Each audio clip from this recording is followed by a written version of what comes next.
Welcome to my podcast, Spiritual Shenanigans. This is a balanced guide to navigating, spotting, and surviving spiritual bullshit. My name's Andrea Balance, and that's a play on the balanced guide. I have to do a podcast on spiritual predators. It's not a particularly nice subject. It's not one that I'm looking forward to doing. But for me to go on and do other podcasts, I need to get all my warnings and worries out of the way. And spiritual predators are clearly, an important subject to discuss. It used to be a shock when it was on the news, like Catholic Church, Jehovah's Witness, paedophiles, and all of this. It used to be a big surprise to everybody that churches were a place where abuse would happen. But I think it's more accepted these days that you have to be careful in all your environments. And with the New Age and yoga and all of this type of group now appearing, Buddhism and newer sort of religions and groups, the same rules apply to them, really. So we all know or have seen on TV and worried about someone in yoga with a yoga teacher who wants to get his hands on someone's root chakra when they're in the middle of a difficult pose. And so you get your opportunist predators and you get your more sort of professional predators, I suppose you could call them. And religious environments, spiritual environments they must just think they've hit jackpot when they walk into these environments.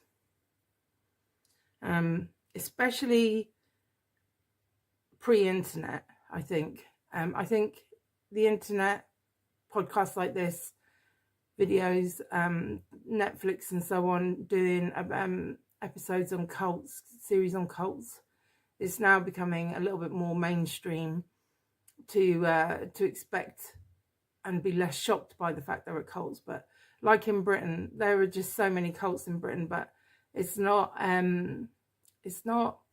general knowledge. Everyone thinks somehow like Britain is somehow cult free.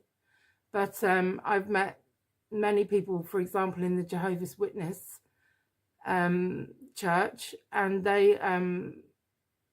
they've escaped from the church, if you like, and their lives have been completely ruined by the loss of their parents or their other family members. So it doesn't make sense that there won't be cults in Britain, and that it doesn't make sense that there won't be spiritual predators, because let's face it, these weirdos are everywhere. And if they can get a handle in somewhere where there's a receptive audience, they're going to be all over it like a hairy rash. So it's important to understand that when you get involved in a church or yoga or whatever it is, these predators are either already embedded or they're coming in and they've done their research. I don't think you get predators who don't have a sort of game plan.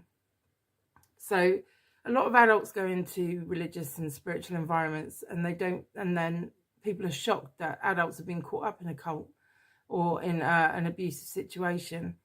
But actually that does show you how vulnerable adults, and clearly children as well, are when they become involved in spiritual and religious groups. If a predator is like the teacher of the group, the predator would have already pre-groomed everybody in their congregation, let's call it, in their group. So even if a lot of the people in the group are unaware of the fact they've been groomed, they already would be. So I can use a Buddhist example of this, which is the belief that the teacher is holy, or above everyone else in some way, closer to Buddha and other religions, closer to God, I suppose. The predator will start pushing people's boundaries on a very gentle and like not important level. So they so eventually, whilst they're pushing boundaries, they're also undermining other people's connection with the divine God, whatever, and gradually pulling the view round to the fact that they are the one conduit, if you like, to the divine energy and the divine knowledge. And so there will be some subtle pressures going on. There will be there'll be a kind of like force saying, you're not as advanced or as holy as the predator or the teacher, though. Let's just say it's a teacher, priest, and therefore anything that you experience as divine is going to be contaminated in some way. It's not like the real holy connection. It's not the real connection. For that, you have to rely on your teacher, your predator. And the predator will also have a clear understanding of those people he can manipulate, or she. It's not just males.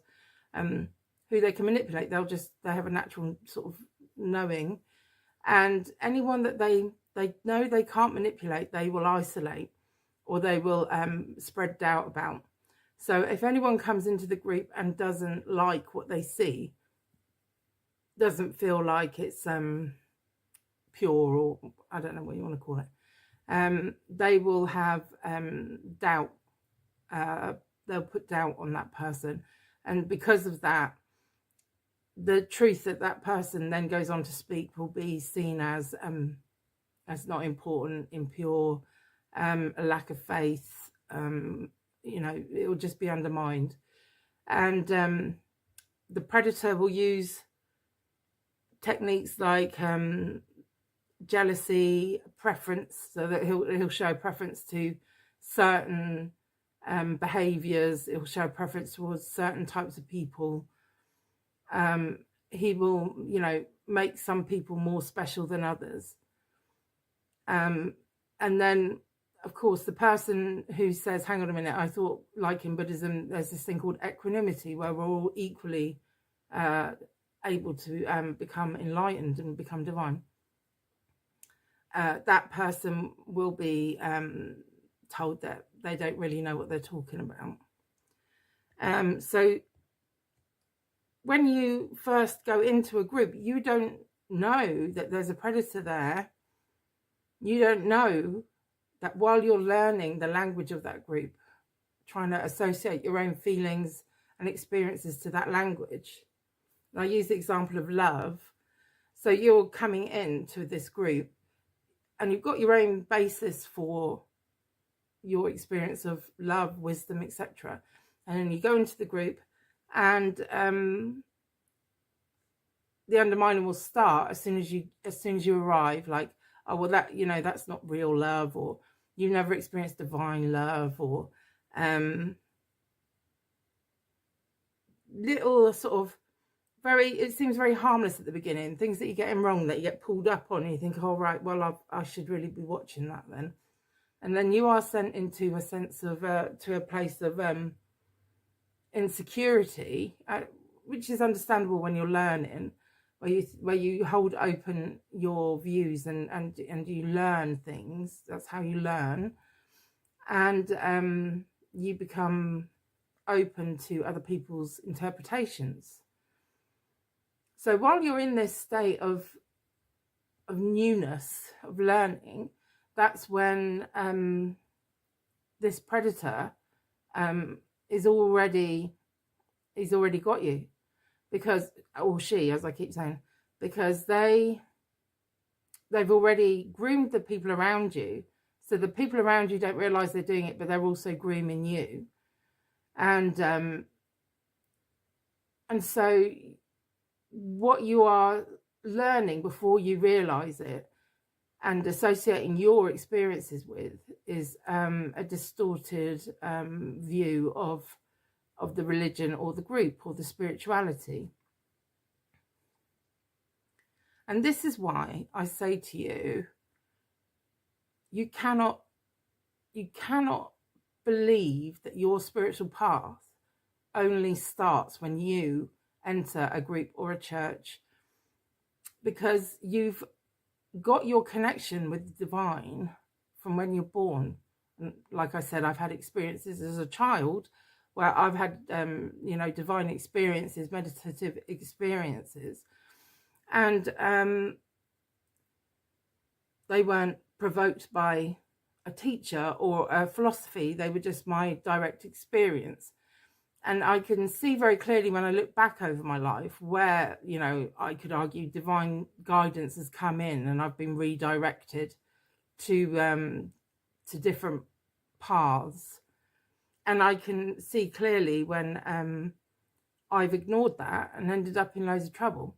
So, for example, when I started with Buddhism, my mind was blown, like I said, and I was all like, wow, this is everything.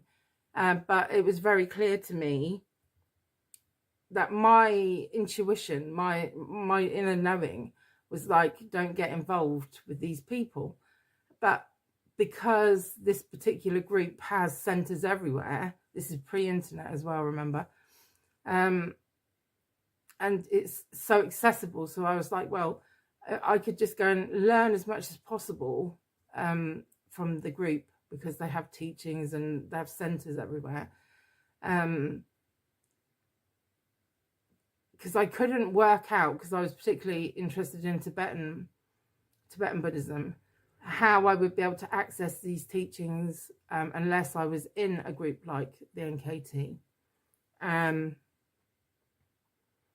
And yeah, it was pre-internet, so no, I couldn't just Google up, has anyone joined this group? Can I get a review? Nobody knew anything about them. There was no group vibe on anything. I mean, now, if you Google the NKT, there's a lot of wonderful things up there about how amazing they all are. But there's also quite a substantial amount of information about people they've hurt or have gone after, or and a lot of that stuff is also mine. My friends have done loads of I've written loads of stuff on it and videos and stuff. So I don't think I would be quite as giddy with naivety if I was starting now. So, and then I wouldn't be going into an environment where it's twisted.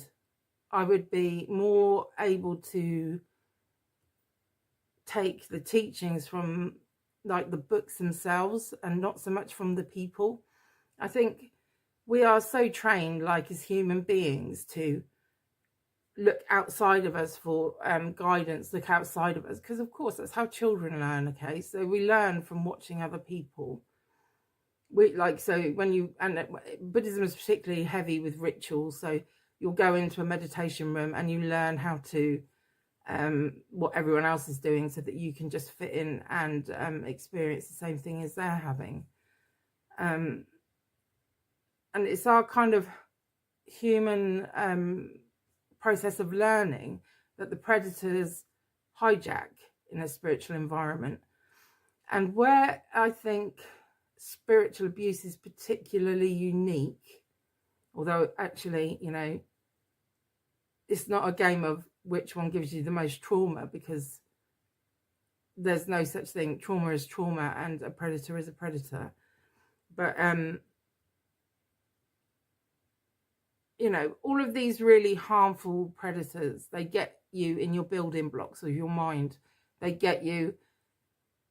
make you challenge your sense of what is good. They blow your sense of reality, because you think, I can't believe someone could be as evil as that or as cruel as that, and they hit you straight in the fear. So I don't really want to claim to know how predators function, because I don't know. But my experience is they're always like one step ahead of you, and they're always manipulating your insecurities and your fears. Particularly disgusting when it's children, but a bit like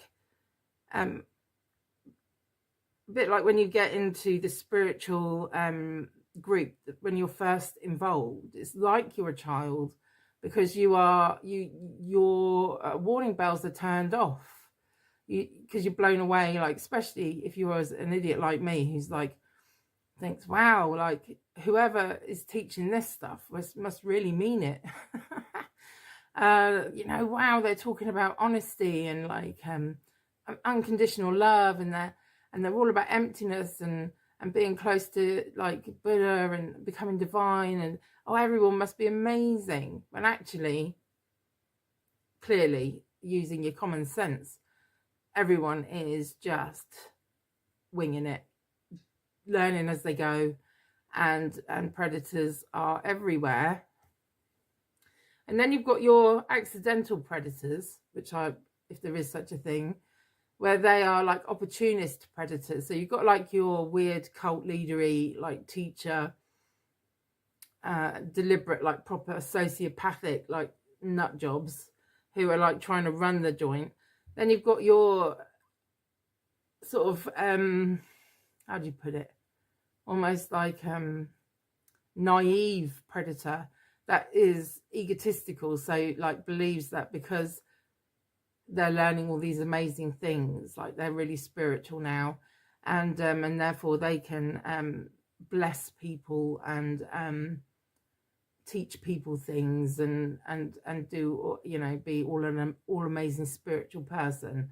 And they're kind of like a predator because they're unaware of the damage they do to sincere people who are genuinely perceiving everything as a sincere path.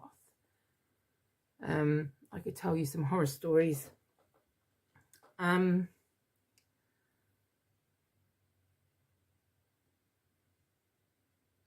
think it's very difficult to be a whistleblower in a religious group. People don't want to hear it. Like everyone, like especially like if you've joined a groomed congregation or a groomed group, everybody wants to believe that they've found the purest, the truest, the one, the most spiritual path, and they are not often quite vigorously not able to accept that maybe they've made a mistake, or that their particular group is dangerous, or and these people will attack you if you draw attention to the abuse or to the doubtful behaviors. They will isolate you happily. They will tell you you're impure. They'll be very unpleasant. And then when you actually do leave the group, if you can manage it, you do leave the group, they will find you on the internet, and they will attack you and try to discredit you on the internet as well. I think they call it like spiritual or cognitive dissidence, because for them it's been such a healing experience. They just can't accept that it might not be what they thought it was. But this is where I have my own views. So my belief is that the spiritual path, as I've said before, is when you're born to when you die. That's your path. And it's about you. So we've got a choice in life. We either believe what we're told as the building blocks of spirituality, truth, honesty, wisdom, compassion, all of these things. Now, we either believe those for what they are, or what we think they are, or we compromise and we start thinking, well, it's all pure, but only if it comes from the teacher. But of course, like, at the end of the day, how can you yourself move along the path if you are living in accordance with someone else's view of what that will be? Because we're all individual, as I said before. So your experience of love will be different to another person's experience of love, and you'll be coming from where you're at and they're coming from where they're at. In theory, we're all heading towards a divine understanding. I know in like some religions, I think particularly God ones, we're not supposed to ever achieve divinity ourselves, but I am pretty sure every angel up there wasn't just like made in a pot. I think they were like potential humans, but I could be wrong. It really does just depend on which line of thought you're doing. But there are a lot of groups and religions out there that believe that, in prayer you are momentarily, or for however long you're in prayer, you are connecting with God, the divine energy, whatever, and we are working towards being like Jesus Christ, being this like profoundly compassionate person that can give their life for others. So even within like religions where maybe they can't become God, there is still a progression towards becoming a more divine human being. But you can't progress if you're not coming from where you're at. So it's absolutely essential that you are able to make mistakes, that you are able to keep your wisdom, your common sense clicking along, because it's naive to believe that whatever group you're in, whatever church you're in, that the person in charge isn't just coming from their point of view. I would like to do a podcast on magical thinking, because there is a need for magical thinking, I think, on the spiritual path. It stretches you.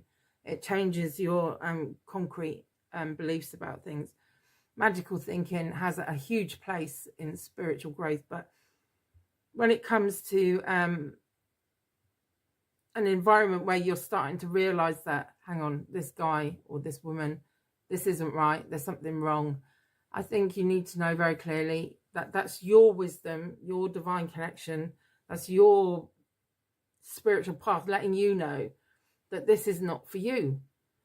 And even if the whole world turns around to you and says, well, this guy is, this woman, this guy is, holy. If your connection is telling you this is not for you, that's your spiritual path, mate. You need to go somewhere else, even if you have no idea where to go. Because the moment you just accept someone else's spiritual path, you're not doing your own. Just as if, like, even when, like, in daily life, if we've been told all our lives that we should work for a living and then be a doctor, and then when we say, look, hang on, I don't want to be a doctor, everyone kicks off and we end up doing the doctor thing and ending up being a doctor. We're not living our journey, our lives, our thing. We're living someone else's idea of what our lives should be. And my very strong advice to people is you live your life in your way, following your wisdom, because that is the spiritual path. There's no point saying you believe in God, you're praying to God, you believe in the Buddhas or, divine light or whatever. And then when the divine is talking to you saying, woo, this is a terrible nightmare, just quick, run away. And you're there going to the divine, oh no, it's just my insecurities, I'm fine, I'm impure. But when, you know, it's you that is born, it's you that dies. So if you don't listen to your internal alarm bells, your connection, your intuition, you're not living your path. You're then at that point taking on someone else's path. And at that point, you are vulnerable then to predators. You're vulnerable. You make yourself vulnerable. I know that it's scary to live your own spirituality. How do you know you're not just making it up? How do you know you're not just waffling, you know? But what I can say is, okay, that's really scary, but it's absolutely horrific and more scary to ignore that and submit to a predator's view of a religion in case you might be getting it wrong. It's not a good enough reason. It's not a good enough reason not to just get rid of the bad that you're experiencing, which is easy to say in hindsight. But my experience of actually looking around and thinking, this is not good, I'm not happy with this, having to let go of my own guru, having to say goodbye to my own spiritual group, having to stand up in front of everyone and say, look, I really don't think this is Buddhism. I'll just tell you this one thing. I was a nun. I've always been chubby, right? So I'm a fat nun. I think the terms were she's as wide as she is tall. I was fat. And obviously, as a Buddhist nun, you've got no hair. So I wasn't all that glamorous or beautiful either. And I was having a bad time because I was trying to integrate the teachings and I couldn't do it because I kept getting these warning bells, and I just wanted to talk it through. I just needed to talk it through with somebody. And then I'm sitting, we have empowerments where we, you know, like there's a Buddha called Tara, for example. She embodies all the mothering energy and the quick action, quick wisdom energy of a mother who sees a child drowning and doesn't think about it, just goes and saves the child. So having a Tara or some kind of Buddha empowerment, and I'm sitting there, the teacher comes in, sits on the throne, starts to give the empowerment, or the teacher, I can't really remember the teaching, and then he says, fat people don't look very nice, but skinny people might be sick. And I was just sitting in the audience and I was just thinking, what the actual fuck is that supposed to be what Buddha thinks? Like, that's just crazy. And I was just really hit by the fact that every anorexic in the room would have been like, oh my God, fat people don't look very nice. Even Buddha doesn't think so. And I was, I mean, horrified. I mean, your average image of Buddha Shakyamuni, he's not on the, he's on the tubby side, right? He's always on the tubby side. And I just didn't really know what to make of this. And then as a Buddhist nun, as someone who's supposed to be walking the talk, I felt like I had to challenge the person who'd said this on the throne. And then by these particular circumstances keeping occurring, I ended up in debate, angry. I was actually shouting, I think, at one point, telling him that, my teacher, that it was just disgusting and shallow. And of course, I became seen as a problem. That's fine. So, and because I was a problem, and you'll probably learn a bit more about that as we're going along, I was isolated by the group. I wasn't seen as teacher material and stuff like that.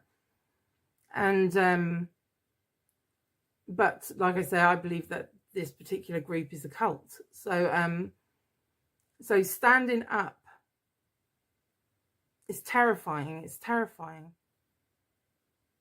I remember going back to my room after being annoyed with this holy being, this teacher that people see as holy, and absolutely being crushed because I didn't particularly want to be the person that was known for shouting at a holy being.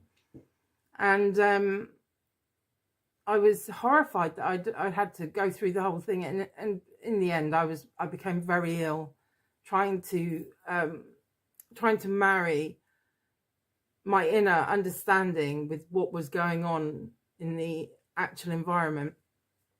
But again, this is so I'm not suggesting for 1 second that it's an easy thing to do, following your own inner guide. But what I am saying, after years of recovering and everything, is that you don't have a choice. You have to follow that, because that is your connection, and it will not shut up until you do. And so you could save yourself some time by having some self-confidence. But again, it's easy to say have self-confidence, but like I said, I understand that the reality is you're relearning stuff. You're experiencing a group of groomed, predatory, trained people and stuff like that. So it's not quite as simple as that. But I'm here to say that even if there is a predator in your group, and even if you don't feel like you are the person to stand up and wave the alarm bell, you can still quietly just think, this is not for me. And I can actually assure you that there is something else out there that will be for you. It might take a while. It's not all just like landing in your lap or whatever, but eventually you will, you'll find something. But again, ultimately, your spiritual path knows that it's between you and yourself.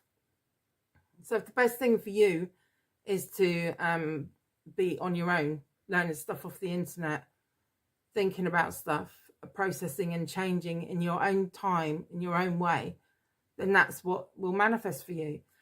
And you won't be and whereas I didn't realize this, and I was grieving my sangha, and I was grieving not having a guru, I was grieving not having a teacher, and I spent a lot of years in grief for being ordained, for losing being a nun. I just really loved it. But looking back now from this lofty place of 51 years old, I realised that it doesn't really matter what I imagined I should have been experiencing, or what I imagined my path would be like. What was actually happening was my path. What I've actually been through is my path. And it's taken me a while to accept that I have harmed myself by not accepting how my path developed, because I didn't have like a generic image of it. I didn't have an idea of people learning on their own. And in the West, we're kind of like screwed, because we really do have to do a lot of learning on our own. So thank you very much for listening to me. I hope that that's been useful. If you've got anything you'd like to tell everybody, then of course my Facebook page, Help Yourself. Thank you very much.